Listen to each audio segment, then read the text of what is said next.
अस्सलाम वालेकुम। आप देख रहे हैं मेरा यूट्यूब चैनल स्टडी कॉर्नर। आज के इस लेक्चर में हम एक न्यू लेक्चर सीरीज शुरू करने लगे हैं कि पूरी दुनिया में कुछ ऑर्गेनाइजेशन मौजूद हैं, जैसे यूनाइटेड नेशन, यूएनओ है, वर्ल्ड बैंक है, शंघाई कोऑपरेशन ऑर्गेनाइजेशन है, शंघाई ताउन तंजीम, इस तरह बहुत सारी कोऑपरेशन ताउन तंजीमें हैं। तो हम उनको ना डिस्कस करेंगे। तो आज हम डिस्कस करेंगे यूनाइटेड नेशंस को। यूनाइटेड नेशंस के मैंने दो पार्ट्स बनाए हैं। फर्स्ट पार्ट में हम उसका इंट्रोडक्शन और हिस्ट्री को देखेंगे, पर्पसेस देखेंगे, उसके थोड़े से की फैक्ट्स, जो बैकग्राउंड इन्फॉर्मेशन है वो देखेंगे।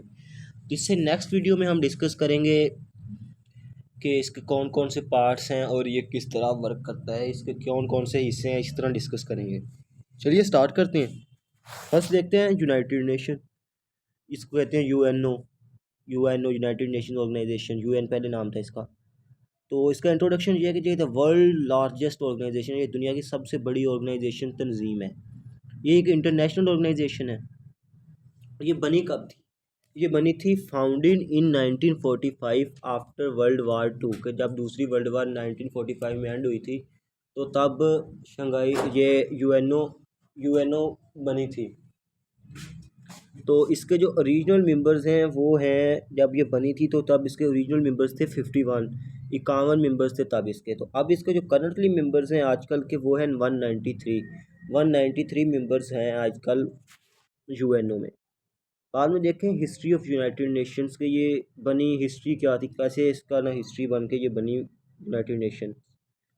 तो as world war two was about to end in 1945, nations were in ruin and the world wanted peace. जैसे ही वर्ल्ड वार टू ख़त्म हुई तो तमाम कौमें तबाह हो चुकी थी और ये दुनिया थी ये पीस चाहती थी, अमन चाहती थी कि हमें सुकून मिले, अमन मिले। A new organization the UN which it was hoped would prevent other wars, के एक न्यू ऑर्गेनाइजेशन जो कि इंटरनेशनल ऑर्गेनाइजेशन थी, ये उससे होप लगाई जा रही थी, उससे उम्मीद थी कि ये प्रिवेंट करेगी अदर वर्ल्ड वार्स के, आइंदा से कोई भी जो आलमी जंग है वो नहीं होगी। 50 countries gather in San Francisco in 1945 to sign a document known as the UN charter, कि 50 कंट्रीज़ के नुमाइंदे इकट्ठे हुए फ्रांस के शहर सैन फ्रांसिस्को में 1945 में एक साइन करने के लिए डॉक्यूमेंट को, जिसको कहते हैं यूएन चार्टर। ये यूएन चार्टर ही था जिसने बाद में इस ऑर्गेनाइजेशन को क्रिएट किया, यूएन को क्रिएट किया।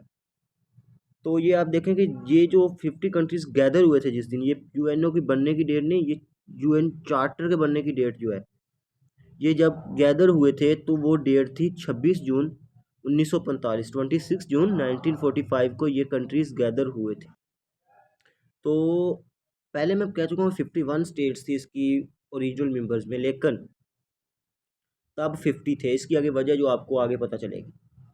ये रेटिफाइड बाय चाइना, कि इस ऑर्गेनाइजेशन में चाइना मौजूद था, फ्रांस ने सिग्नेचर किए, यूके ने सिग्नेचर किए, यूएसए ने सिग्नेचर किए, अमेरिका ने, सोवियत यूनियन जिसको रशिया आजकल कहते हैं उसकी मोस्टली सारी स्टेट्स इकट्ठी थी तब, उसने सिग्नेचर किया, एंड अदर मेजोरिटी सिग्नेचरीज, तो बहुत सारे और ममालिक ने भी इस पर सिग्नेचर किए। 51 थे, 50 ने किए थे उस वक्त, लेकिन 51 है।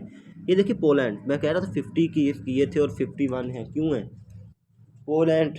Poland signed it later and become one of the regional 51 member state, के पोलैंड का तब वो नुमाइंदा वहाँ पे पहुँच नहीं सका तो उन्होंने बाद में सिग्नेचर किया, लेकिन बाद में वो सिग्नेचर करके 51 स्टेट्स बन गई। पहले 50 थे, फिर पोलैंड को जमा किया तो 51 स्टेट्स होगी।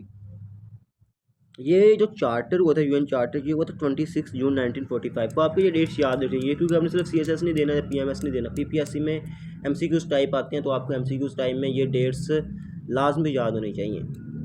तो जब ये यूएन का चार्टर हुआ वो था 26 जून 1945 को, लेकिन UN officially came into existence on 24 अक्टूबर 1945। लेकिन यूएन जो उसकी एग्जिस्टेंस हुई थी ऑफिशियली वो 24 अक्टूबर 1945 को हुई थी। 26 जून 1945 को चार्टर हुआ था और 24 अक्टूबर 1945 को ही यूएन एक ऑफिशियली केम इनटू एग्जिस्ट हुई थी, एक ऑर्गेनाइजेशन बन गई थी। अब पर्पसेस क्या थे यूएन के, यूएन के पर्पसेस ये थे कि to keep peace throughout the world. जैसा कि आप जानते हैं कि वर्ल्ड वार 1 हो चुकी थी, वर्ल्ड वार 2 हो चुकी थी, तो इसका जो बेसिक मकसद था वो यही था कि इसने पूरी दुनिया में पीस को कायम रखना है। To keep peace throughout the world, के पूरी दुनिया में पीस को कायम रखे। To develop friendly relations among nations, कि इसका दूसरा मकसद था कि ये डेवलप करे फ्रेंडली रिलेशंस, दोस्ताना ताल्लुकात को दूसरे आपस में लोगों कौमों को। मिसाल के तौर पर हमारे पास पड़ोस में इंडिया है, चाइना, इस तरह मुख्तलिफ जो ममालिक उन जो उनके मसले एक दूसरे चल रहे थे, प्रॉब्लम चल रहे थे, उनके दरमियान फ्रेंडली रिलेशंस कायम करे। तो टू सेंड तो इससे फ्रेंड रिलेशंस कायम होंगे तो तजारत बढ़ेगी, लोगों की ज़िंदगियाँ डेवलप होंगी, लोगों का लाइफ स्टाइल अप होगा, अपग्रेड होगा। तो अब थर्ड पॉइंट पे देखें, to centre for harmonizing the action, के ये तमाम जो एक्शन हैं लोग के एक दूसरे के साथ काम करने के लिए, उसको हार्मोनाइज हम आंगी पैदा करें of nations to achieve this goal, के ये एक्शंस को हार्मोनाइज करे कि एक दूसरे के साथ हम आंगी पैदा हो के फिर ये लोग अपने गोल्स अचीव कर सकें। फोर्थ है to help nations to work together to improve lives, कि ये हेल्प करे नेशंस को कि ये वर्क टुगेदर करे, इकट्ठे काम करे to improve lives of poor people, कि पुअर लोगों, गरीब लोगों की लाइव्स को इम्प्रूव किया जाए। टू कनकर हंगर, के भूख को ख़त्म किया जाए, डिजीज़ को ख़त्म किया जाए, इलिटरेसी जाहिलियत को ख़त्म किया जाए, and to encourage respect for each others right and freedom, और लोगों और मुल्कों में ये बार बार कराया जाए कि दूसरे के राइट्स और जो आज़ादी है वो हमें उसको इज़्ज़त की निगाह से देखना चाहिए, उसकी जो आज़ादी है या हकूक़ है वो बहुत इम्पोर्टेंट हैं। नेक्स्ट है facts and figures of UN, कि यूएन के कुछ फैक्ट्स एंड फिगर्स हैं जो आपको लाजमी पता नहीं चाहिए, एमसीक्यू उस टाइप में बहुत पूछा जा सकता है। Original UN logo was created by a team designer in 1945 led by Oliver Lincoln Lundquist, कि जो यूएन का ओरिजिनल लोगो है जो आपको पता है वो ये बना हुआ है, ये एंड ये जो ये डायग्राम है इसके पीछे भी शक्ल शो हो रही है, ये गोल गोल सुराख सुराख ये वाली, तो ये ओरिजिनल लोगो है। ये टीम ने डिज़ाइन किया, डिज़ाइनर्स ने 1945, जिसकी जो सदारत की थी वो ओलिवियर लिंकन लंडक्विस्ट ने की थी, लंडक्विस्ट। तो ये भी आपको याद होना चाहिए कि किसने इसकी सदारत की थी, designers team. Official languages of UN, के यूएन की ऑफिशियल लैंग्वेजेस क्या थी? English, Arabic, Chinese, French, Russian और Spanish.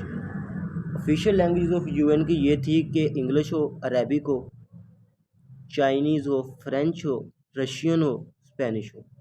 The name United Nations, ये जो यूनाइटेड नेशंस का नेम था, इस ऑर्गेनाइजेशन को नेम कैसे दिया गया? ये क्वाइंट किया किसने दिया इसको? द यूएसए प्रेसिडेंट, यूएसए का प्रेसिडेंट था जो उस वक्त फ्रैंकलिन डी रोजवेल्ट।